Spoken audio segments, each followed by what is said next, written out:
네, 오늘 하나님의 말씀 저희가 좀 나누고자 합니다.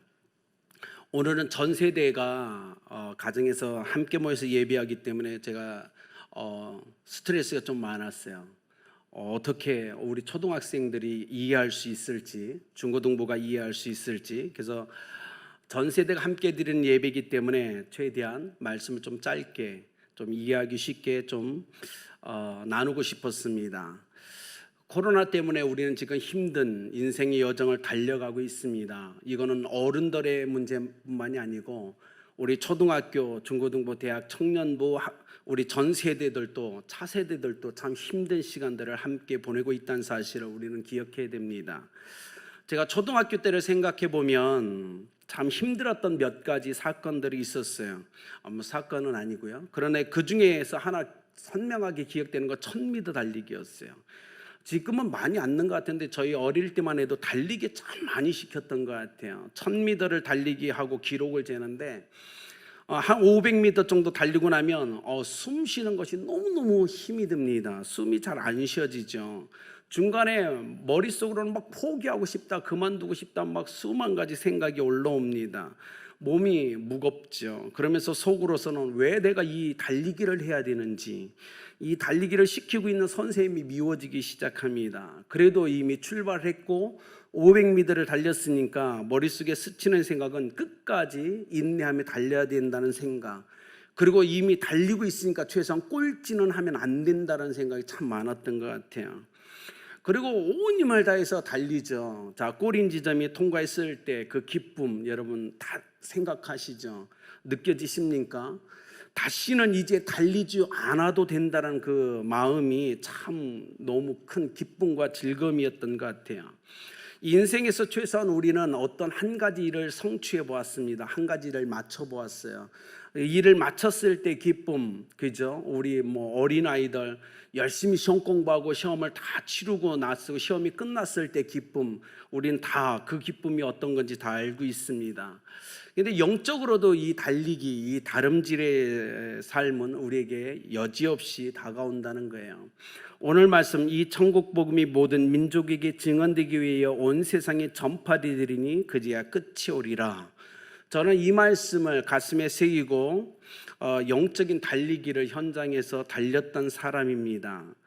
모든 민족, 온 세상에 아직도 이 다림질을 하고 있는 사람은 넘쳐납니다. 그리고 어쩌면 오늘 이 자리에 가정, 삶의 처소에 서 있는 우리 성도님들과 우리 자녀들도 지금 이 달리기를 여지없이 달리고 있다는 생각을 하게 됩니다.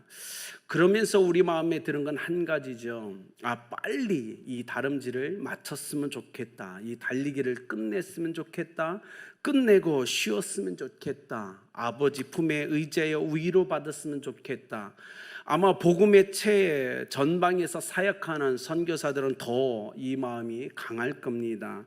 하루속히 복음이 땅끝까지 이르러 선포되고 전파된 후에 우리가 빨리 이제 쉬었으면 좋겠다는 생각이 많을 거예요.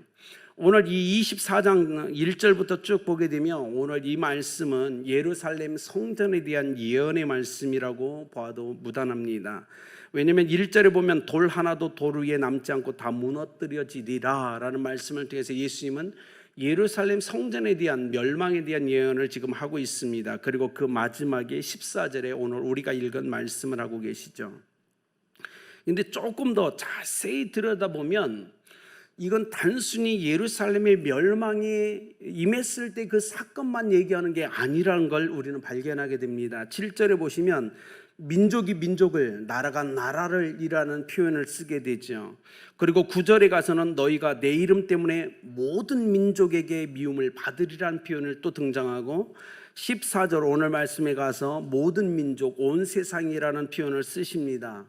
이 표현을 보면 분명 예수님의 이 선포는 단순히 예루살렘의 멸망에 대한 예언이 아니라 그것을 뛰어넘어서 인류의 마지막 시대를 바라보며 선포했던 말씀임을 우리는 알 수 있어요.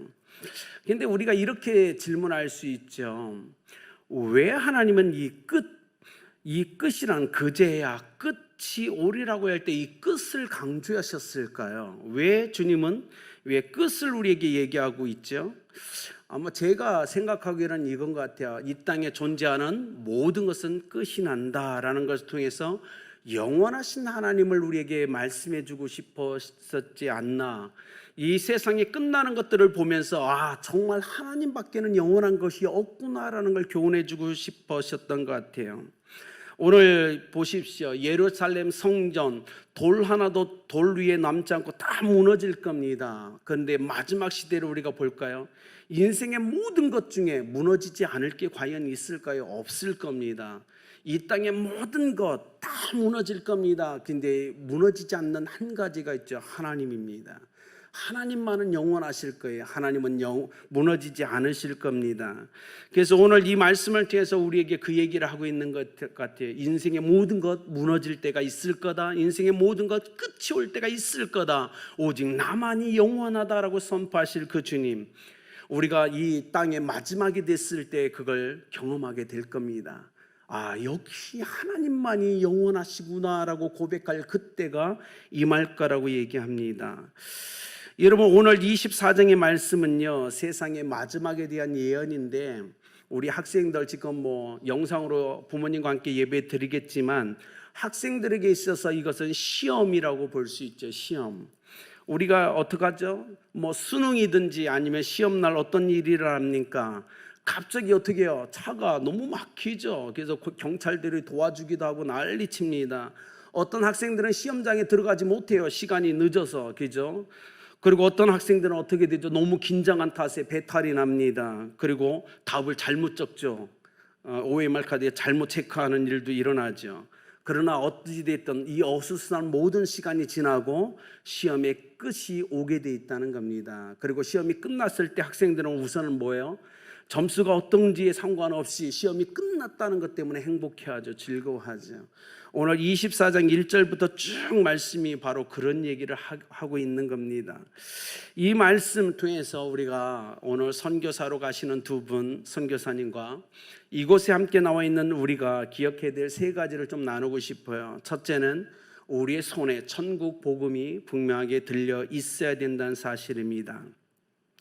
모든 민족, 온 세상을 향해 다름질하고 있는 선교사뿐만 아니라 이 구원받은 하나님의 제자, 예수 그리스도의 제자들에게 있어서 가장 필요한 것, 절대로 갖춰줘야 될 한 가지를 차지하면 그 입술에, 그 손에 천국 복음이 항상 존재하고 들려져 있어야 된다는 겁니다.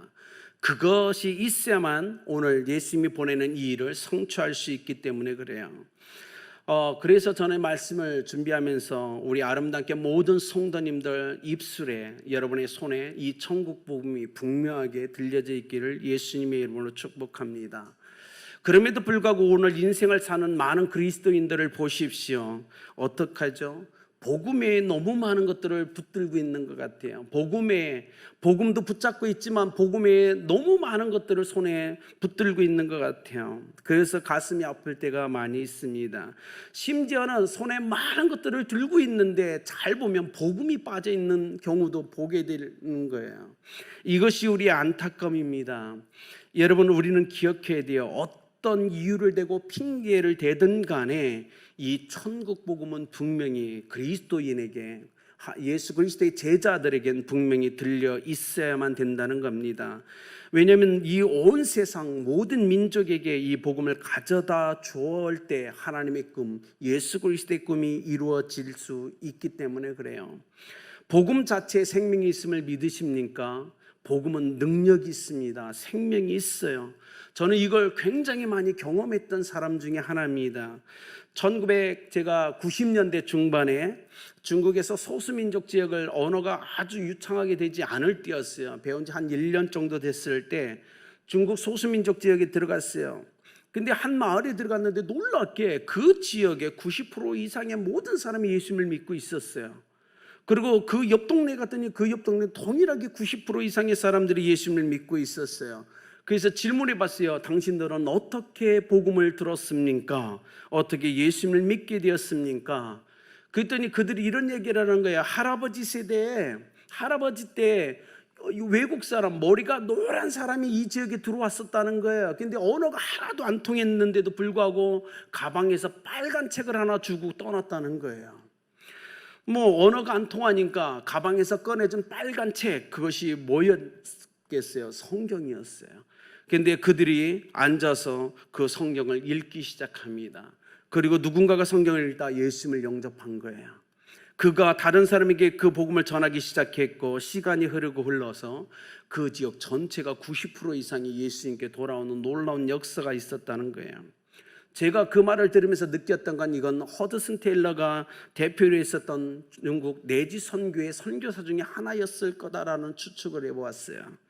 이런 믿으십니까? 우리가 복음만 갖다 주어도 역사는 일어납니다. 왜냐하면 복음엔 생명력이 있고 권세가 있기 때문에 그래요. 근데 누군가는 그걸 가져다 주어야만 된다는 전달자의 삶을 살아야만 된다는 거예요. 사도행전 6장 7절에 이렇게 얘기합니다. 7절, 하나님의 말씀이 점점 왕성하여 예루살렘에 있는 제자의 수가 더 심히 많아지고 허다한 제사장의 무리도 이 도에 복종하니라. 여러분, 복음을 전해주기만 해도 복음은 힘있고 권세있게 역사를 일으켜낼 겁니다. 여러분, 이 일을 위해서 오늘 우리는 두 분의 선교사님을 현장으로 보냅니다. 저분들의 입술에, 저분들의 손에 분명하게 천국 복음이 들려 있는 걸 우리는 믿습니다. 그리고 저들을 통해서 복음이 힘있고 권세있게 선교지에 흘러가고 선포될 것을 우리는 믿습니다. 그리고 우리 또한 이곳에 있는 동안 우리도 이 복음이 우리의 입술에, 우리의 손에 분명하게 들려 있어야 될 줄 믿습니다. 여러분, 두 번째로 이렇게 얘기합니다. 모든 민족에게 증언되어야 된다고 얘기합니다. 단순히 우리 입술에 머물고 손에 들려져 있을 뿐만 아니라 그것이 모든 민족에게 증언되어야 된다고 얘기하는 거예요. 여러분, 이걸 기억하십니까? 그럼에도 불구하고 이 말씀을 기억하면서 우리는 한 가지 질문을 던지죠. 왜 아직도 2000년이 지났는데 왜 예수님은 재림하지 않을까요? 여러분, 베드로전서 3장 9절에 이렇게 얘기하죠. 주의 약속은 어떤 이들이 더디다고 생각하는 것 같이 더딘 것이 아니라 오직 주께서 너희를 대하여 오래 참으사 아무도 멸망하지 않고 다 회개하기에 이르기를 원하시느니라. 2000년 살아가는 동안 많은 예수님을 믿던 제자들은 오늘이 마지막이라고 생각하면서 끊임없이 걸어왔어요. 그리고 그 시간이 이미 2000년이나 지났습니다. 그런데 오늘 주님은 뭐라고 얘기하냐면, 너희에 대하여 오래 참으사 아무도 멸망하지 않고 회개하기에 이르기를 원하시느니라. 하나님의 인내 때문에 그래요. 하나님은 사랑으로서 인내하기 때문에 우리에게 이 세대 가운데 이 회개의 기회를 아직도 주고 계시다는 사실을 기억해야 돼요. 모든 민족에게 증언되어야 하리니, 증언이 뭐죠?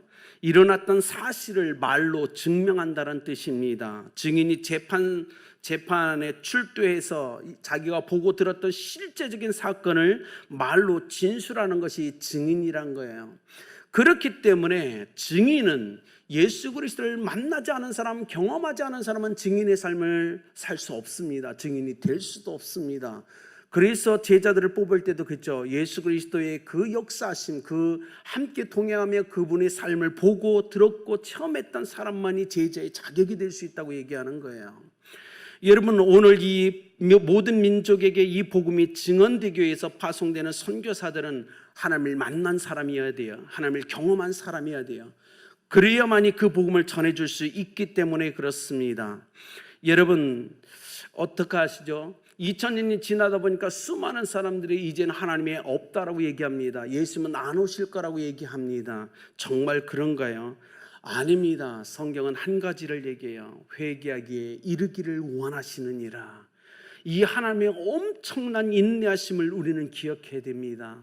한 사람이라도 더 회개하고 돌아가기를 원하시는 그 마음이 하나님을 인내하게 만드신 거예요. 이건 놀라운 거예요. 여러분, 우리는 기억해야 돼요. 그런데 인내라는 뜻을 사람들이 오해를 해요. 인내한다, 아무것도 안 하고 가만히 기다린다.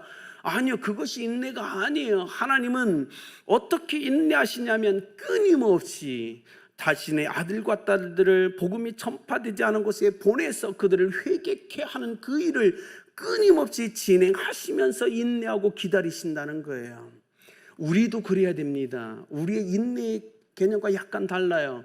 우리도 하나님의 인내하심을 배운다면 우리가 해야 될 마땅한 그 일을 행하면서 기다리는 것, 그것이 참된 인내라는 거예요. 여러분, 이 복음 우리는 기억해야 됩니다. 기억하셨으면 좋겠어요. 여러분, 오늘 말씀 기억해 보세요. 이 천국 복음이 모든 민족에게 증언되기 위해 온 세상에 전파되리니 그제야 끝이 오리라. 오늘 본문에요, 이 땅에 존재하는 모든 사람이 예수님을 믿고 난 다음에 예수님 온다고 얘기하는 거 아니에요. 복음이 모든 민족에게 증언되고 온 세상에 전파되면 온다고 얘기합니다. 모든 사람이 예수 믿을 때가 아니에요. 이건 하나님의 인내에 대한 정도를 얘기하는 거예요. 하나님은 언제까지 인내하시냐면 복음이 그것이 되면 오신다는 거예요. 모든 사람이 예수 믿고 난 다음에 오지 않아요. 복음이 전파되면 오실 겁니다. 그것이 예수님의 인내의 한계예요. 그렇기 때문에 우리는 기억해야 돼요. 이것은 이 말을 기억해 보면 이런 겁니다. 복음이 증거되는 그 방향을 통해서 하나님은 역사하신다는 사실을 우리는 기억해야 돼요. 복음이 역사하고 선포되며 전파되는 그것이 우리의 방향이고 하나님이 일하시는 방향이에요. 그렇기 때문에 우리가 그리스도인이라면 우리의 인생을 방향을 틀어서 오늘 복음이 전파되고 선교가 이루어지는 그 방향으로 우리의 인생을 틀어야 된다는 겁니다. 그럴 때 우리는 하나님과 동행할 수 있는 거예요. 여러분, 이것은 우리에게 있어서 사명이에요. 우리가 이 말씀을 기억했으면 좋겠습니다. 에스겔서 33장 1절, 나는 악인이 죽는 것을 기뻐하지 아니하고 악인이 그의 길에서 돌이켜 떠나 사는 것을 기뻐하노라. 이것이 하나님의 마음입니다. 그래서 오늘 하나님은 기다리고 계세요. 그냥 저 같았으면, 모든 나라의 복음이 선포되면 세상에 끝이 오리라고 선포했으면 시원하지 않았을까요? 그렇다면 예수님이 이미 오셨을 거예요. 왜냐하면 이 땅에 존재하는 모든 나라의 최소한 교회 하나는 세워졌거든요. 복음이 전파됐기 때문에 예수님이 이미 오셨을 거예요. 그런데 하나님은 인내하세요. 어떻게? 각 나라가 아니에요. 각 나라와 족속과 백성과 방언까지 쪼개고 또 쪼개서 복음이 다 전파되면 그때 오시겠다고 인내를 그렇게 선포하십니다. 이런 하나님이 얼마나 위대하세요. 얼마나 좋은 하나님이세요. 저희 같았으면 이미 왔어야 되는데, 이미 다 갈아엎었어야 되는데, 하나님의 사랑이 그렇게 하나님을 인내하게 만드십니다. 놀라운 거죠. 그렇기 때문에 우리도 동일하게 이 마음을 품어야 돼요. 하나님의 마음을 품어야 됩니다. 모든 민족에게 증언될 때까지 끊임없이 우리는 하나님과 동행하며 복음을 선포해 줘야 돼요. 세 번째로 이렇게 얘기합니다. 온 세상에 전파되어야 끝이 온다라고 얘기해요. 온 세상에 전파되어야 끝이 온다. 처음에 이 말씀이 이해가 되지 않았어요. 왜냐하면 생각해 보세요. 사람은요, 예전에 저희 부모님 때 50대, 60세, 그죠? 그때면 그냥 장수한 거예요. 60 살면요. 사람은 끊임없이 죽고 또 죽고 그 안에서 태어나고를 반복해요. 그런데 언제 온 세상에 복음이 전파돼요? 이게 말이 안 되잖아요.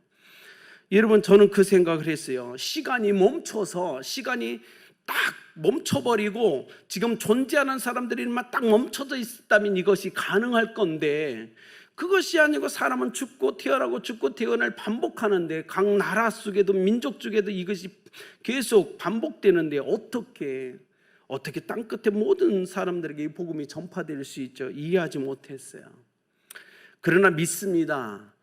내가 할 수 있는 일, 지극히 작은 것이지만 하나님은 역사에서 이 뜻을 분명히 이룰 수 있다는 사실을 저는 확신합니다. 여러분, 중동 지역을 한번 볼까요? 이란, 1990년도에 이란의 기독교인, 예수 그리스도를 믿고 구원에 확신 있는 사람은 이란에 2,000명밖에 없었어요. 그런데 지금은 어떻게 되죠? 이란, 중동 모슬렘 국가 45만 명의 그리스도인이 있습니다. 누가 하셨죠? 하나님이 하신 거 아닌가요? 쿠웨이트를 보십시오. 아라비아 반도에서 쿠웨이트 모슬렘 국가입니다. 그런데 13.7%가 기독교인이에요. 하나님은 그 일을 행하고 계시는 거예요. 사우디아라비아, 전 세계에서 핍박 지수가 가장 높죠. 기독교 핍박이 가장 센 데가 사우디아라비아. 공식적으로 한 명의 크리스찬도 존재하지 않습니다. 그런데 비공식적으로 이미 사우디아라비아 그 나라 안에 5.4%의 복음화율이 이루어졌다는 사실 여러분 아십니까? 여러분, 초대교회 역사, 초대교회 1세기에서 300년의 역사 속에 어떤 학자가 연구를 했던 최소한 4천만 명이 예수 그리스도께 돌아왔다는 데이터를 냈어요. 여러분, 복음이 전해지면 영혼은 돌아오게 돼 있다는 거예요. 그러나 누군가는 그 복음을 전해줘야 가야만 된다는 사실을 우리는 기억해야 돼요. 2차 세계대전 중에 아우슈비츠 강제 수용소에서 수만 명의 유대인들이 죽어가면서 벽에 글씨를 썼습니다. 우리는 메시아가 오실 것을 믿고 있다. 단지 그의 도착이 좀 늦어지고 있을 뿐이다. 여러분, 신약 성경에 예수님이 이 땅에 온다는 초림보다 재림, 다시 온다는 약속 훨씬 많습니다. 318번, 318번이나 예수님 다시 오실 거라고 선포하고 있어요. 분명 예수님은 오실 거예요. 그러나 제가 여러분과 나누고 싶었던 강조점은 이겁니다. 사랑하는 여러분, 오늘 가정에서 삶의 처세 예배드리는 우리 성도님들, 우리가 이렇게 예배한다고 예수님이 이 땅에 오실까요? 아닙니다. 우리가 기도한다고 예수님 오실까요? 아닐 겁니다. 오늘 성경은 한마디로 정리합니다. 오직 천국 복음이 온 세상에 전파되면 예수님 온다고 얘기했어요. 우리가 예배에서 온다고 얘기하지 않았어요. 우리가 기도에서 온다고 안 했어요. 그러나 물론 예수님이 이 땅에 오실 때 우리의 예배와 기도가 그 안에서 함께 역사했기 때문에 이 뜻을 이룰 수 있을 겁니다. 그러나 오늘 본문은 분명하게 얘기합니다. 나라와 나라의 전쟁이 일어난다고 이 땅에 종말이 올까요? 아닙니다. 아무리 나라끼리 전쟁이 일어나도 이 땅에 종말이 오지 않습니다. 예수님이 이 땅에 재림하지 않아요. 코로나 바이러스가 창궐한다고 예수님이 이 땅에 오실까요? 안 오실 겁니다. 민족이 민족끼리, 나라가 나라끼리 아무리 전쟁을 해도 예수님은 오시지 않을 겁니다. 성경은 딱 한마디를 얘기합니다. 이 천국 복음이 모든 민족에게 증언되어야 하려니 온 세상에 전파된 후에 예수님이 오신다고 얘기합니다. 이것은 예수님이 정확하게 우리에게 선포하는 거예요. 그렇기 때문에 이 마지막 미션을 이루기 위해서 교회는 끊임없이 선교사를 파송해야 되는 거예요. 복음이 온 세상에 전파된 후에 예수님이 오신다고 얘기하셨어요. 마지막이 그렇다는 거예요. 그렇기 때문에 우리는 예배해야 돼요. 기도해야 돼요. 그러나 더 힘써서 일꾼을 마지막 땅끝을 향해서 보내야 된다는 겁니다. 그때 주님이 오신다고 성경은 정확하게 우리에게 얘기하고 있는 거예요. 그렇기 때문에 그 일을 위해서 아름다운 교회는 두 분이 아니고 10명이라도 100명이라도 끊임없이 보내야 됩니다. 보내서 땅끝에 복음이 마지막까지 선포되어야 예수님은 이 땅에 오신다고 얘기하는 거예요. 제가 원하는 건 이 땅의 모든 교회가 이곳에 함께 동참했으면 좋겠어요. 끊임없이. 왜냐하면 저는 예수님이 빨리 이 땅에 왔으면 좋을 것 같아서 그래요. 주님 품에 하루라도 빨리 그 품에 안기고 싶어요. 그렇기 때문에 전 세계 교회가 그냥 미지근한 것이 아니라 하루속히 땅끝에 선교사를 더 많이 보내서 주님의 그 시간을 우리가 줄여줘야 될 줄 믿습니다. 오늘 두 분의 선교사님을 이 시간 파송합니다. 파송은 여러 가지 의미가 있습니다. 첫 번째, 예수 그리스도의 말씀에 순종한다라는 의미가 있습니다. 두 번째, 하나님과 영혼을 우리가 뜨겁게 사랑한다는 의미입니다. 그리고 세 번째, 주님이 하루속히 빨리 오셨으면 좋겠다라는 우리의 마음의 표현입니다. 그렇기 때문에 아름다운 교회 전 세대가 이 천국 복음이 하루속히 온 세상에 전파되길 갈망하며 선교사를 보내기를 원합니다. 결론을 맺겠습니다. 2020년 여러분 봄 상반기 생각하면 어떤 이미지가 떠오르십니까? 2020년 한국의 전반기는 마스크를 사기 위해서 많은 사람들이 줄을 서 있는 모습일 겁니다. 현재 우리의 삶에 마스크는 일상이 되어버렸지요. 대구에서 처음 난리가 났을 때 의사와 간호사들은 환자가 있는 곳에 의사가 있어야 된다는 그 슬로건을 내걸고 끊임없이 헌신해서 자원하면서 대구로 내려갔어요. 그리고 환자들을 돌보았습니다. 의학이 발달되기 전이나 지금 여러분 17세기 이탈리아에서 흑사병이 돌았을 때 새의 부리 모양을 한 안면 마스크가 유행이 되면서 그게 마스크의 원조가 되었다고 합니다. 17세기이든 지금이든 이제 우리의 삶에서 마스크는 필수가 되었습니다. 근데 기억하셔야 돼요. 이 땅에 아직도 영적 생명을 소유하지 못한 사람들에게서 필수는 바로 이 천국 복음인 것입니다. 복음이 없어 죽어가는 사람들 속에 선교사는 그 안에서 존재해야 됩니다. 그리고 그들을 통해서 복음은 선포되어야 됩니다. 그래야 그들이 살아날 수 있기 때문에 그래요. 대구의 의사와 간호사들이 사람들을 살리기 위해 들어갔듯 이젠 우리 아름다운 교회는 두 분의 선교사님을 열방에 죽어있는 영혼들을 살리기 위해서 파송합니다. 원하기는 이들을 통해서 선교지가 안정되고 영혼들이 살아나는 거룩한 역사, 에스골 골짜기의 마른 뼈들이 살아나는 거룩한 역사가 일어나기를 기대해 봅니다. 여러분, 아름다운 교회 오늘 처소에서 예배하는 우리 성도님들, 우리 온 마음으로 저들을 파송합시다. 그리고 하나님이 저들을 통해서 이루실 그 일들을 기대해 봅시다. 그리고 주님이 하루속히 이 땅에 다시 오시기를 꿈꿔봅시다. 그렇게 하나님께서 아름다운 교회를 마음껏 사용하실 줄 믿습니다.